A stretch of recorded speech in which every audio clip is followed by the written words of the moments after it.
காவிரி பாசன விவசாயிகள் சங்கத்தை சேர்ந்த தனபால் நம்முடைய இணைப்பில் இருக்கிறார். அவரோட பேசுவோம். வணக்கம் சார். வணக்கம் ஐயா.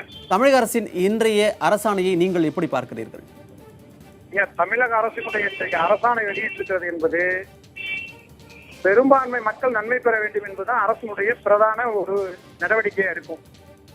இப்போ நம்ம இப்ப தமிழக அரசு விலையில்லா மடிக்கணினி கொடுக்கறதுல இருந்து ஆரம்பிச்சு விலையில்லா மாடு ஆடுகள் அப்படின்னு பாத்தீங்கன்னா இப்ப பணம் கொடுக்கறது எந்த விஷயத்தை எடுத்தாலும் பெரும்பான்மை மக்களும் பொதுவா அனைத்து மக்களுக்கும் கிடைக்கிற வகையில தான் அவங்களுடைய அரசுடைய செயல்பாடுகள் இருக்கும்.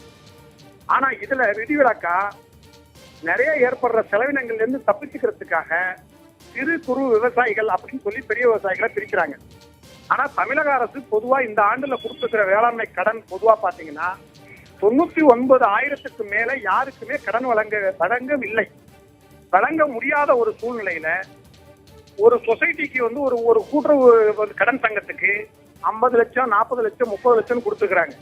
ஆனா ஒட்டுமொத்த தமிழ்நாடு அளவுல ஒரு விவசாயிகளுடைய கூட்டுறவு கடன் தேவையில எவ்வளவு கொடுத்துருக்காங்கன்னு பாத்தீங்கன்னா 100 பேர் கடன் கேட்டா 11.3 பேருக்கு தான் கொடுத்துருக்காங்க. அது டெல்டாவுக்கு வெளியில போனா 9 பேருக்கு தான் கடன் கொடுக்கப்பட்டிருக்கு.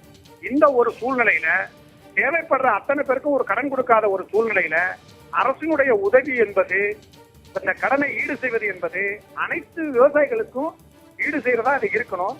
மாறா இப்ப எப்படி இருக்குன்னா 11 பேருக்கு மட்டுமே பலன் கிடைக்கிற வகையில இருக்கு. இந்த ஒரு சூழ்நிலையில 99,000க்கு மேல கடனே கொடுக்காத ஒரு சூழ்நிலையில 5 ஏக்கர் நிலம் உள்ள ஒரு சிறு விவசாயி 99 1 லட்சம் ரூபாய் வரைக்கும் கடன் வாங்கலாம்.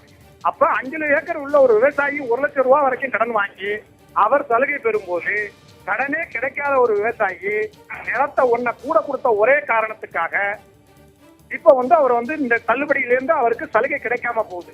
அப்ப இது அரசாங்கம் என்ன பண்ணணும்னா 99,000 வரைக்குமாவது ஒரு இலக்கை நிர்ணயம் பண்ணணும். இன்றைக்கு அரசு அறிவித்திருக்கக்கூடிய 5,780 கோடியில கும்பகோணம் மத்திய கூட்டுறவு வங்கி தான் தமிழகத்திலே இருக்கக்கூடிய வகையில அதிகமா கடன் கொடுத்திருக்கிற ஒரு வங்கி. இணைப்பில் உங்கள் பல்வேறு கருத்துக்களை பகிர்ந்து கொண்டமைக்கு நன்றி சார்.